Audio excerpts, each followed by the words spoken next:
This is why Delta Force is better than Battlefield. Artillery ready for barrage.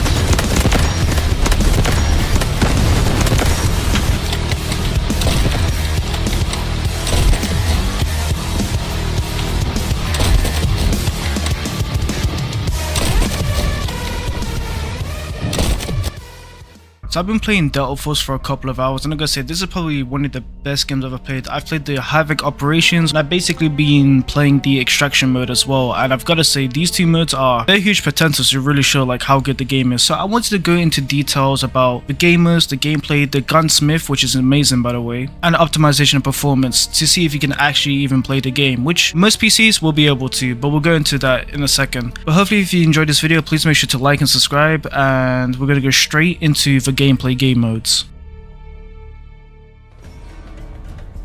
Generally, I have no issues with the gameplay at all. The only thing I can say about the game modes is that there's only two, is which the only thing I'm really upset about, because I do want to try other game modes, you know, like Conquest or maybe even Team Deathmatch or anything else. But of course, this is alpha, so beggars can't be choosers. But even with just the two modes, I can already tell from like the way the guns feel, SMGs, the ARs, the snipers, they all feel really good to shoot. I'm not 100% sure if there's like a meta gun or whatever, but it honestly, like every gun feels really good. Even there's different operators that's like really similar to Battlefield, where each set of class has its own abilities. But what I like about Delta Force is that they gave each character an ability that's basically overpowered. Well, not overpowered, but really strong. Like the Recon has a dart arrow, which basically just highlights anybody that's in the range of the arrow. You got the medic, and he literally has a smart pistol that can heal teammates from far or himself. There's one guy that literally can go overdrive and basically has better movement speed or better movement in general. I'm not really sure what it does, but I'm pretty sure it's like it increases something. But every character feels unique in their own playstyle. Now the only complaint I do have is that the sniper can pretty much use any gun, except for a few exceptions here and there, but they probably will change it at some point. But I do think the Recon should probably only have an AR sniper or just the marksman rifles, but who knows, like I don't mind it too much. It's nice to have other classes be able to use other guns, but other than that, literally everything is perfect balance wise. There are vehicles in Hulk Operations, but there's not too many. I know there's a helicopter as well, but because of the rush mode, I'm pretty sure the helicopter is like the only aerial vehicle that's in the game right now. Hopefully they start adding like jets and all these things when they add like, you know, the big maps like Conquest maps. And then basically the Extraction mode is pretty insane as well. It even has the operator abilities, which is something I was really iffy about, but it still works really well. It can definitely be, I can definitely see people disliking that fact about the game. In my couple of playthroughs of the Extraction mode, I've got to say, like, I actually don't mind the abilities too much. The abilities never make it so the game is basically completely won if someone just presses one button like it's Overwatch or some shit. The abilities just add another layer of skill and game sense, because not so overbearing to the point where it's like, oh, for fuck's sakes, this person or that character or this operator.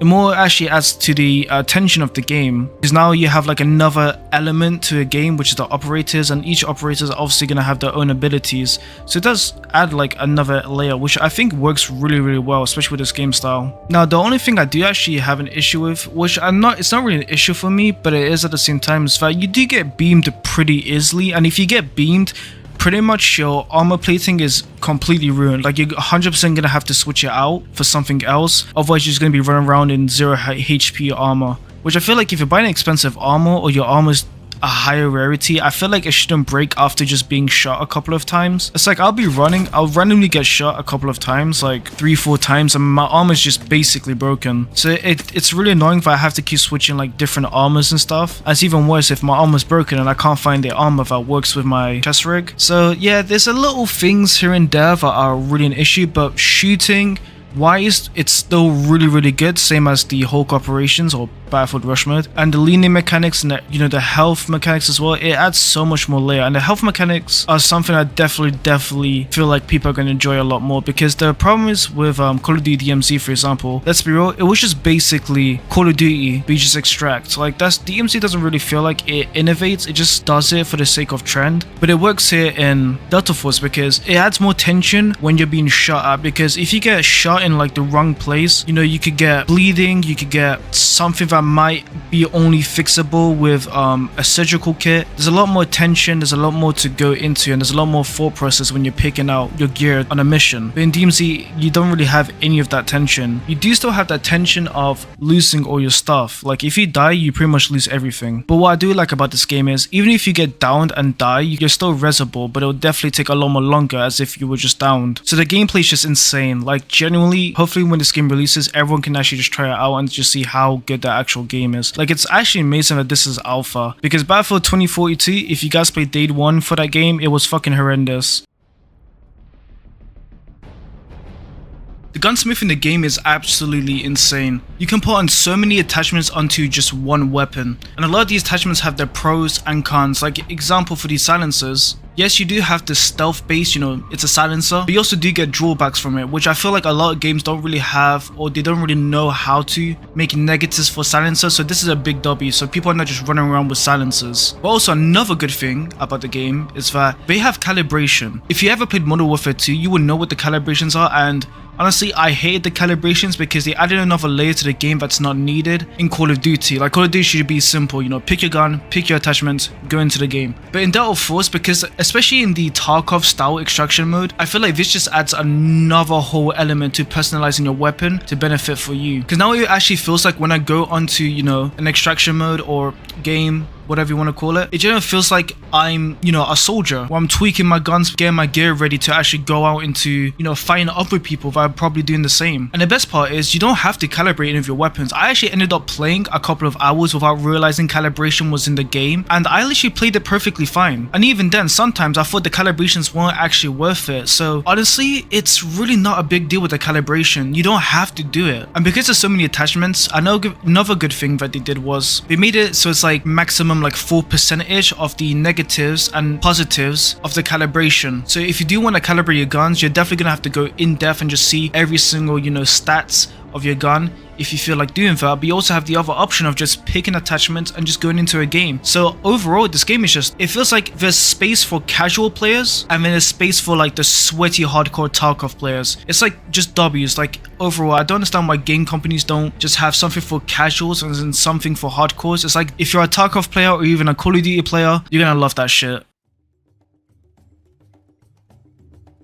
So my PC specs is the 7800X3D, which is like one of the best CPUs right now, and a 4070 GPU, no TI, no nothing, just normal. And we are playing on the ultimate graphic preset. I tried to go on max, but it's blanked out for some reason, so it doesn't work. But we're not using any super resolution mode. And honestly, I would say if I kept this at 120, it would be like a really, really good 120. It does go up to like 140, 150, but it does stutter sometimes, which is not good, of course. But overall, the quality and it's really, really good. This game looks beautiful. You can even see like the rock. Jesus, that's like detailed. But what I'm going to do now is actually, because most people are not going to have like my PC specs, I'm going to turn it down to, I would say about medium, which I feel like is what most people are going to play on, unless they're going to use DLSS. And as you can see already, it's a massive jump. I almost doubled my frame rate. Let me just get away so I don't die. You can see the GPU, it's going to be very GPU heavy, the game. It's already on 94%, even at medium settings, because the maps are so fucking massive. But my CPU percentages are pretty low still, so I would say if you do want to upgrade and you're looking to like have this as your main game, I would say get a GPU upgrade. Now, what I do want to try is the ultimate medium settings, but with DLSS. Then we'll try the ultimate settings. So let's go for quality, and